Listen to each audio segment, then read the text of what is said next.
Welcome to Talking Giants player profile and projection. I'm your host, Bobby Skinner, here with my co-host, Justin Pennick. It's the last PPP of a 6-week process. We've been doing an episode every weekday for the last 6 weeks. This is the last PPP, and we're finishing it off with none other. They say last but not least, but with last but greatest, Daniel Jones, the most important piece for the New York Giants. Justin, how are you doing? Are you feeling sentimental? Yeah, definitely feeling sentimental. Didn't know this was week 6. Why did I still have it in my brain that this was week 4, even though week 4 was obviously 2 weeks ago? Bobby, these are a lot of work. We're recording basically every night. We're trying to stay on top of news. We're trying to move guys around all the time because there's injuries, there's additions, there's trades, there's signings. So we're moving things around, but it's worth it. We hope you had a lot of fun. And if you're listening to the first time, because we're talking about Daniel Jones, binge every single one of these PPPs. They're somewhat short. Find your favorite players and skip your least favorite players. I'll even allow you to do that. We didn't change much this year. Obviously, we had to get rid of Nate Solder and Sam Beal. We actually forgot to put him in, so we were trying to find a spot. Never had to do that because he opted out. We got rid of Austin Mack in favor for David Sills. Xavier McKinney got hurt, so we replaced him with Tay Crowder. But I mean, we stay pretty to the script for this, and I'm proud of us for that. We even included a Ross Cockrell even though it was a part of a regular episode, we included a Ross Cockrell PPP that never happened, and he never even happened. So you even got a bonus. Yeah. All right, Justin, let's talk about the cat. Daniel Jones, 6'5", 221 pounds. He's 23 years old. Was taken with the 6th overall pick in the 2019 draft. A very controversial pick. A pick that I look back at with joy now. In 2019, his rookie season, he played 12 games. He came in week 3 and missed 2 games towards the end of the season with an ankle injury. He completed 61.9% of his passes, 3,027 yards, 6.6 yards per attempt, 24 touchdowns, and 12 interceptions. On the ground, 45 carries, 279 yards, 2 touchdowns, 6.2 yards per carry, 18 fumbles. That's the negative part. Justin, at a 16-game rate, he was on pace for 4,000-plus yards, 32 touchdowns, which have been the rookie record, and they would have beat it by 4 touchdowns. Justin, Daniel Jones is obviously the most important player on this team. And I am pumped to see what he can do in year 2 as a whole offseason as a starter. As weird as an offseason it has been, he has seemed to take a leadership role.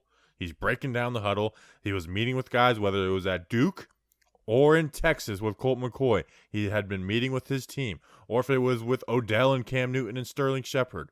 He was being a leader of this team, man, and I really can't wait to see what's in store for this kid, for the franchise QB, who the guy I think will be the Giants quarterback for another 15 years. I think the feelings we have about Eli Manning, that the kid in 7th grade will have those feelings that I had about Eli Manning this past year at his retirement. Not to get too crazy into it, I really believe this kid is the truth.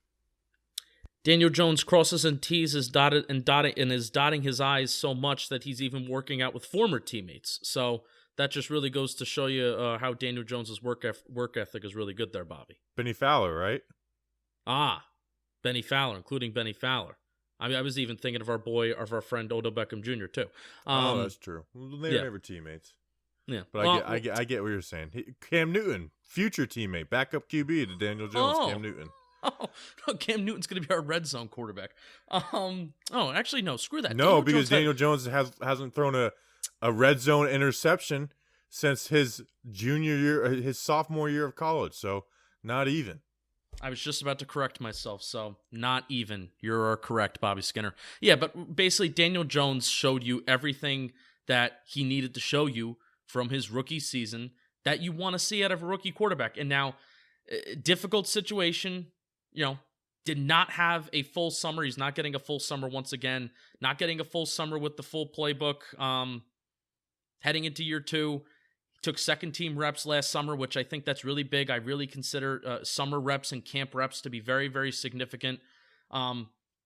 Took a team back from in his first start, let a fourth quarter comeback. Led a really good game-winning drive in overtime. So he showed you everything. Ball placement was there from time to time with Daniel Jones. So for all of the moments that made you go, wow, Bobby Skinner, of that Daniel Jones, we believe in Daniel Jones, there was also a lot of moments of skepticism, and you wish that he was a little bit more consistent. But it's his rookie year. There's going to be growing pains. This is going to be a huge year 2 test for Daniel Jones if he can fix up what exactly was wrong with his game from 2019. Let's talk about the negative first, which is just the easy part. The fumbles. The fumbles have to stop.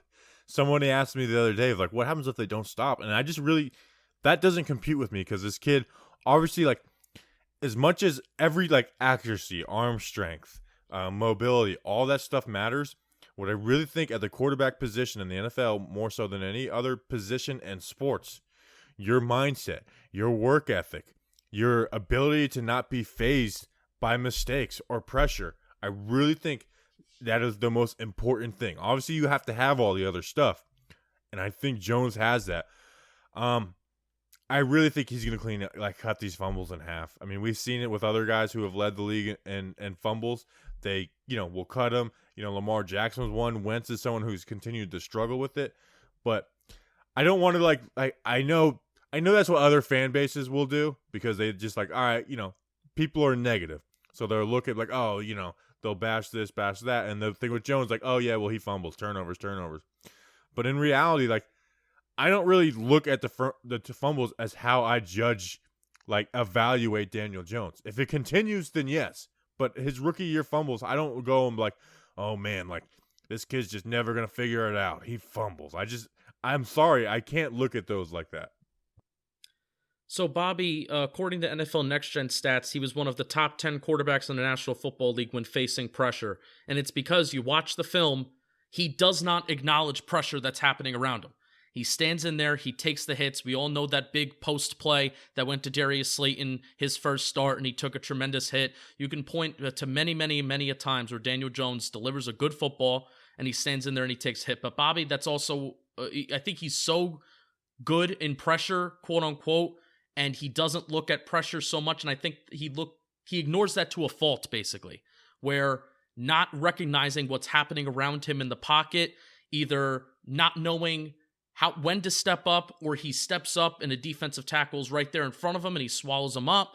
Not using his mobility. That's also something that frustrated me a little bit, Bobby, and I was thinking about this more and more. Daniel Jones is a pretty mobile quarterback. Now, I don't expect him to go out like Russell Wilson and Patrick Mahomes and just make throws on the run and throw the ball 40 yards down the field when he's going across his body. But Daniel Jones, between the 18 fumbles and the 38 sacks in 12 games, that's very, very excessive. And it comes a point where, yes, you can blame the offensive line, but also the quarterback also does need to be aware about what is happening in front of him. He cannot take as many sacks this year. The offensive line should definitely be better, especially with Mark Colombo and Garrett at the helm. Fumbles should also go down, but that's also about pocket awareness and how good he can manipulate the pocket. He can't just sit in the pocket, accept those sacks. I want to see him move a little bit. I want to see him move more. All right, I want to get to the pocket stuff because I agree that I think that's actually his biggest need for improvement. But you mentioned the pressure. He was hit more than any QB in the entire NFL with 66 QB hits, and he played 12 games, so he didn't even play in 4 of the games. And he had the highest pressure percentage at 29%. You mentioned wanting him to use his legs more. I do, too, going forward, though. I want my rookie QB to learn how to operate from the pocket. I can't stand when these guys come in their first year and they just are afraid to make mistakes. So what they'll do is they'll have a quick trigger and they will throw short passes and they'll be like Marcus Mariota and they'll have a good, nice high completion percentage and they won't throw a ton of interceptions because they're throwing the ball quick. And when they're not throwing the ball quick, they're scrambling. And whether it's throwing the ball away or 2 yards down the field, they're not learning how to be a great quarterback, which is from the pocket. Now, the game is changing where, like you said, you need to use your feet more. And I do want Jones to, as he goes forward, to use his feet more. But I love that as mobile as he is, he's a pocket quarterback. Now, they should use more design runs, RPOs, stuff like that. But I like that he operates from the pocket. And that goes into where you said, though, with pocket manipulation. Aaron Rodgers, Tom Brady. I think what sets those guys apart, along with picking and choosing your battles, is pocket manipulation. It's not scrambling out, but like you said, moving in the pocket. And this comes with getting to know your offensive lineman as well. It's like, all right, I got pressure here. I know to move up and step to the left, or this guy. And so that I really think is what he needs to improve the most. Is like you said, his pocket manipulation, because there was times where he would kind of just float, and he was fine like with the pressure. But he could have had it thrown from a better platform, or been able to step into a throw, or had an extra second and a half to make a decision if he would have manipulated the pocket better. Yeah, I think even just feeling pressure, it just really didn't seem like Daniel Jones is so focused on what's going on down the field, which is good. It's why we pulled our hair out with Eli Manning the final few years of him starting a quarterback, because after 2 seconds, after that Ben McAdoo clock of 2 seconds, 1, 2, and the ball's not out of your hand, Eli Manning's eyes would immediately go down. They would go down by their offensive lineman and by the line of scrimmage, and he would look and see what's happening around him. And then the play's over. You know what I mean? The play's over. Daniel Jones isn't going to do that. So you talked all, especially you talked all last year, and I think we even talked this offseason. We would rather have a quarterback that stands back there and takes risks for his football team, which, honestly, Daniel Jones was probably a little bit closer to Jameis Winston as a quarterback in 2019 than he was Alex Smith. But that's, I think, a good thing, because Daniel Jones is trying to create the best opportunity to put points on the board for his football team, rather than just dinking and dunking, which I kind of want to see more, because I think Daniel Jones is honestly pretty strong in that regard in terms of his intermediate game when he's throwing the ball between 0 to 9 yards. I think he's pretty strong.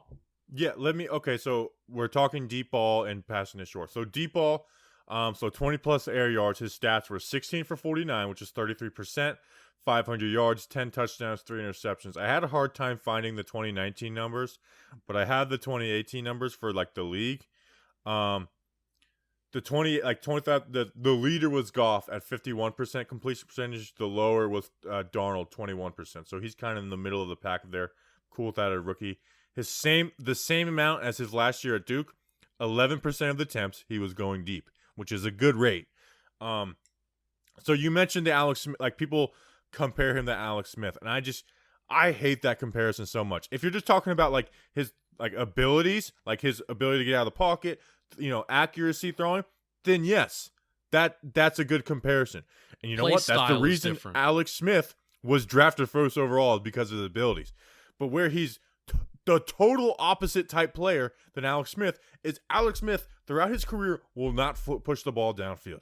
He will not. And it lost the Chiefs games. It lost the Chiefs playoffs games because he would not push the ball downfield, where Jones is the opposite. Now Jones, like you said, we'd never want him to turn him into some check down Charlie. But to be successful long term, you have to pick and choose your battles. The Arizona game, people brought up oh, bad weather. There wasn't a single throw in there. It's like, oh my gosh, what a horrible accuracy throw accuracy wise. The issue in that game was he was so focused downfield, and Arizona covered it downfield, that there was stuff underneath, and he took 8 sacks, and 4 of those were on him. So that's what he needs to get better on, is not being a dink and dunk, but quicker realizing hey, this isn't going to open up downfield. I need to get to my checks. He likes to check to the tight end. We'll talk about him. We won't talk about Saquon too much, because we actually did that yesterday on his PPP. So we can talk about that, how he want him. But he likes to check to his tight end. So with this whole Y option, Jason Garrett stuff, and that's the part I'm most excited about for Jason Garrett and Daniel Jones together, is that if Ingram and Caden Smith have bought in and really figured out this, then we can have this aggressive deep downfield guy and have tight ends that we trust are going to be open when it's not open downfield. So that's where I think Jones can thrive in Jason Garrett's offense. Yeah, his worst numbers in terms of his passer rating was between the 10 to 19 yard range. He actually had pretty solid numbers when he's throwing behind the line of scrimmage. I guess that's not that hard. But between that 0 to 9 yard range, and even looking at what Jason Garrett did as a primary play caller when he was in Dallas between the years 2007 and 2011, Jason Garrett's average depth of target was pretty low compared to the National Football League. So Jason Garrett is not going to be this guy who's going to want to air it out, which is good.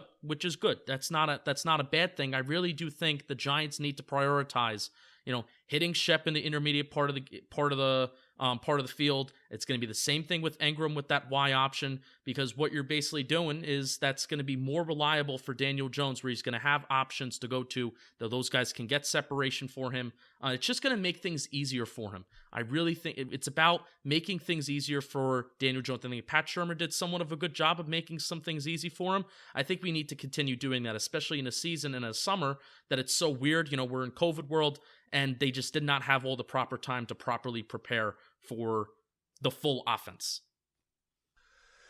Yeah, man. So, and let me just throw this stats as I wrote it down. He was 42% on his third down conversions. Now I didn't go through each QB's conversions like that, but just compared to other teams that would have him at 9th in the league on third down conversions. So, which is good, and that's where he used his legs a little. That's actually where you saw him use his legs a little more often. And I don't really have stats to back this up, but just kind of a feel. I feel like that's where he was like, all right, like I need to get a first down, and I like that. I mean, think about the game against Tampa, the game winner. That was a fourth down, granted, but it's like, all right, I know if it's not open, I can't try and force a pass in a tight coverage. They're playing this tight. They've done it the last two plays. I'll run, and I love the play call by Shurmur that left that middle of the field wide open. Anyways, I don't want to revisit that too much. Yeah, that was third down. I kind of want to touch on first down, because we are both on the boat, and this is very analytically advanced of us, of really, really trying to prioritize first down play and early down play and early down aggressiveness. So the Giants' pass rate during the 2019 season was 64%. That's the third highest in the NFL. So you're thinking, oh, the Giants were a very advanced team. They're throwing the ball, but also they're behind in games. So that's probably, that's definitely why their pass rate was third highest, because you're behind in games. What are you doing when you're behind? You're throwing the ball. But the Giants' pass rate on first and second down during the first quarter, and I break it down to within the first quarter because that's when the game matters, because typically games are pretty close in the first quarter. Giants' pass rate on first and second down during the first quarter was 45%, 27th in the NFL, and they averaged 5.7 yards per play. That is not very good. So while the game actually matters, and while it's early in the game and early downs, that's where we want Daniel Jones to be aggressive. That's where we need to be more efficient. So then, therefore, Saquon Barkley can feast after that, Bobby. Yep, and we want to help Jones. We want Jones to help Saquon, and we want Saquon to help Jones. Yeah. And so I'm a big believer on that. Like first down, get it, because you know what? At 6.6 yards per attempt, at 62% completion percentage, a likelihood of a second three is a lot more likely than Saquon at 5 yards per carry, at 2nd and 5. So, anyways, we don't need to go through all that. So also Jones. This also just popped into my brain. I know I was a big believer last summer in particularly running out of under center and running out of running formations. I really don't want to see that very often. Jones actually thrived when he was out of the shotgun, and especially when he ran play action out of the shotgun. Now, I don't really know where I am with wanting Jones to run shotgun too much, because usually running play action, not shotgun. I want Jones running out of the shotgun a lot.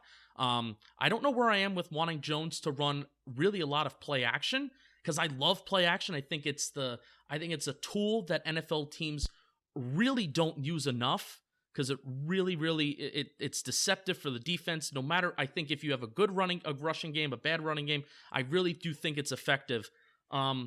So usually play action plays, though, Bob, and I'd be interested to hear your take here. Usually play action plays take longer to develop down the field. And is that something that we want to be asking Jones to do with if the mental processing isn't as proved as maybe as we want it to? And as we're trying to ask him to maybe not hold on to the ball for as long as he did and to make some quicker decisions, I really like play action. Has a lot of good potential in the league. I think the Giants should run it more, since Pat Shurmur ran it towards the bottom quarter of the league last year. But that could have been because he didn't feel comfortable with Jones's ability to process things. I mean, not really, because he still threw the ball downfield a ton. So I think it makes it almost easier, where it's like you're going to have more one-on-one matchups.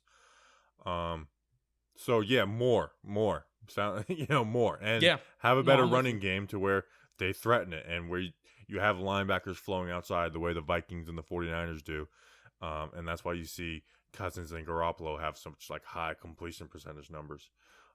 Even though we probably would fight about that if we did a whole separate subject on that. Yeah, and speaking of that, that's another thing. One-on-ones. He likes to take chances. He's got a guy in Slayton who could take chances with. Maybe Sills can grow into that role a little bit. Even Tate. Like Tate did some things that we weren't expecting him to be.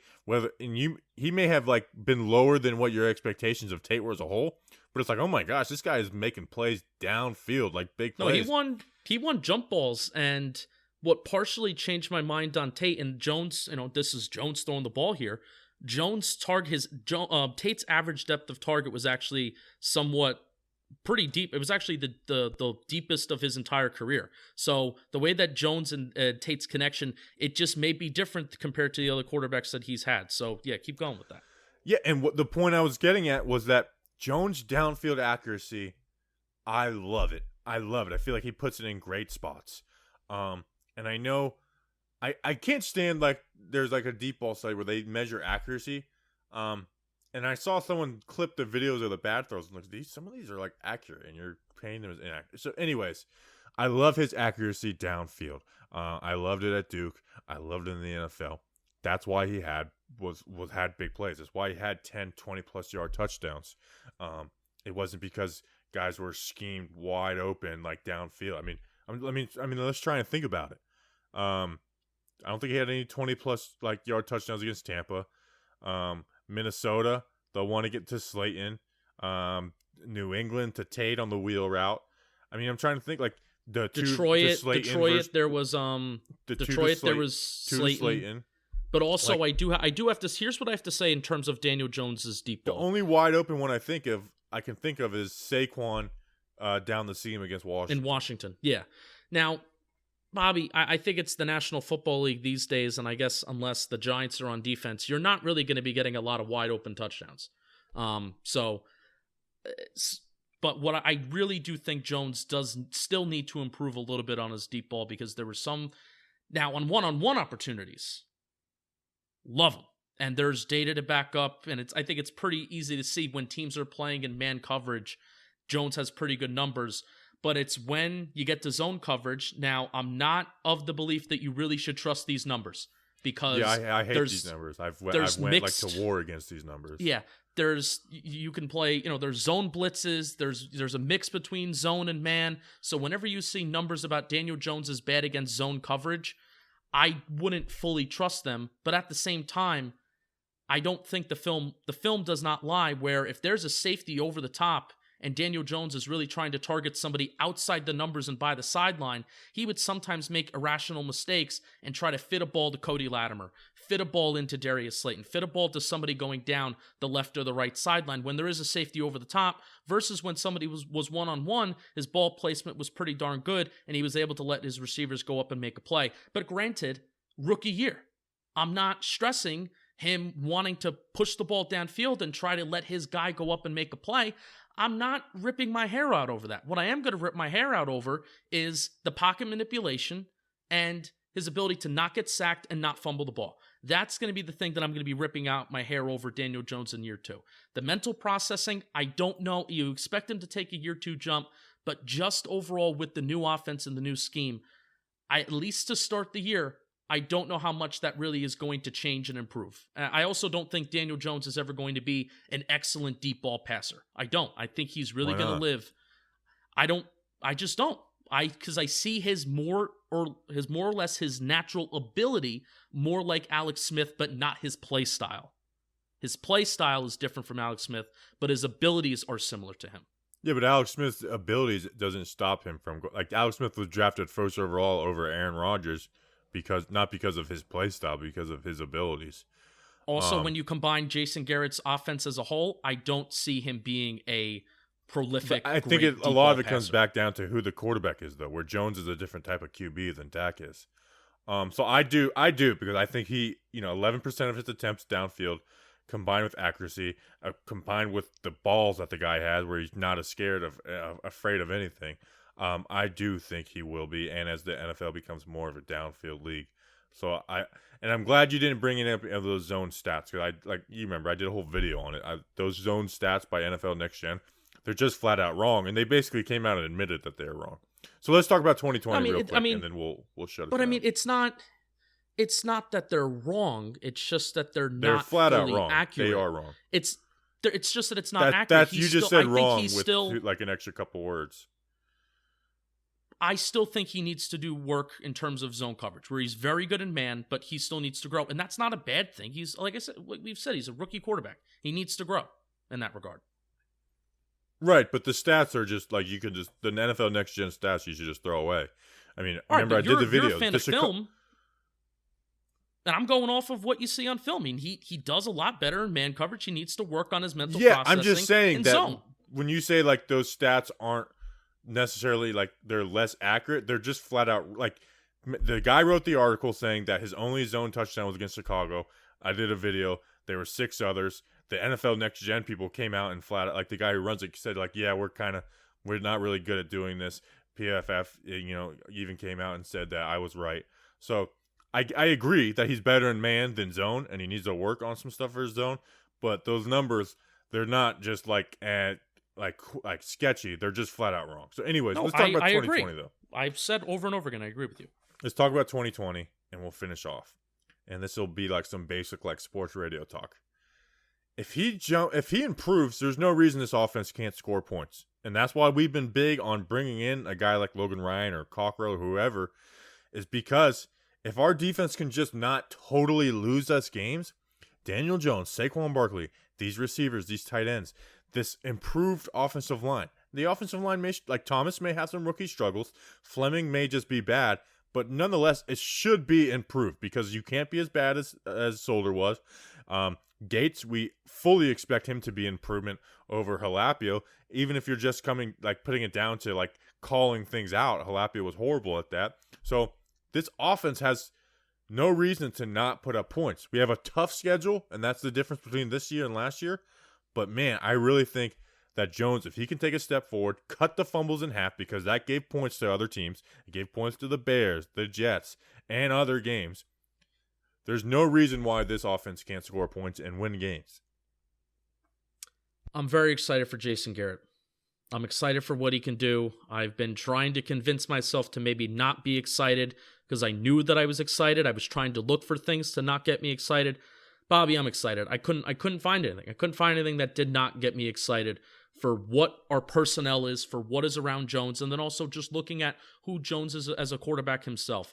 If you were excited for Pat Shurmur to work with Daniel Jones, you ought to be, I think, 10 times more excited for Jason Garrett to work with Daniel Jones. And I think Jones, the work that he's put in, the type of character that he is. I was saying this somewhat recently on a different podcast, where there's a clear reason why the Giants took Daniel Jones and they didn't take a Dwayne Haskins, and they didn't take a Drew Lock, or they didn't take insert another quarterback that everybody says that the Giants should have picked here.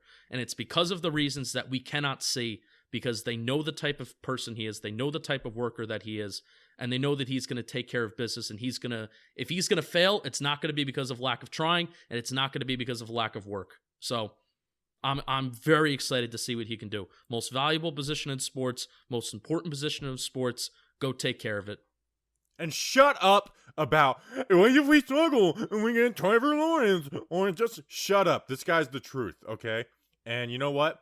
Even if there is struggles this year, he has showed me enough from his rookie year that he deserves a third year, okay? Unless you were banging on the table to move on from Baker, from the Browns, he has shown enough. His mentality, his work ethic gives him a year 3. So I know that people love to do that, and it always happens the further away from we get from actually watching him play. This kid is the truth. Let him grow. Don't be an asshole this whole year. That's how I'm finishing off the PPPs for 2020. Don't be an asshole in 2020 when it comes to our franchise QB. Don't be a dick. Whoa. I'm serious. That crap, Leap. I don't get fired up by Twitter replies like I used to. Now, granted, we haven't been in season, but that is the one thing that just annoys the crap out of me. It's like, We just saw this guy come in, set the pace to have the rookie touchdown record, and people are fantasizing about moving on. It's such a sick and weird thing. And the Cardinals did it. What the Cardinals did is so unlike anything else and is not a trend. It's a totally different situation where they got this different type of coach. You have a different type of QB. Shut up. And Trevor Lawrence isn't an Andrew Luck type prospect anyways. He sucked against LSU. He sucked against NFL talent. And I love that Jones went to Duke and struggled and went through stuff. I love that his third down completion percentage went up 10 points from the college to the NFL. I love that his deep ball went up 9 points when they college to the NFL. So when Jeff Schwartz, after the draft, goes, college players, their stats never get better at the NFL. It just doesn't happen. Well, guess what? It does happen when you go to Duke and you play and you deal with 37 drops. The kid's the truth. He's here to play, and he's here to stay. I'm done. Wow. You feel good? Daniel Jones, Super Bowl champion. We will be saying that by the time of his end of his career. We will be saying that. I'm so confident in that. It's unbelievable. How do you feel? I feel good? Great. I really do. I feel great. I haven't been able to do it. We haven't talked about him. And I guess that's a good thing. Where last year, the entire offseason was the Daniel Jones offseason. We haven't talked about him much this year. So talking about him, man, it's just got the juices flowing. And I can't wait to just break down that first game. I wish we had some preseason games to break down. Most important player on the Giants roster. Yep. Most important player in the NFC East. How about that? All right. Thank you for sticking with us on these PPPs. The numbers have been great. We just hit our best download day yesterday. This season's going to be awesome. We'll have an episode out. It'll be post-scrimmage, so we're going to have, you know what, I'll just spoil it because we can trust this guy even though we haven't recorded it. Zach Rosenblatt will be on. We'll talk about the new signing, the corner from Denver. I'm already forgetting his name. It's weird. Isaiah, Owaka, I don't know. And then next week we'll do 2 episodes, and then it's game week. So we appreciate you guys. We'll see you tomorrow. Until then, let's go Big Blue.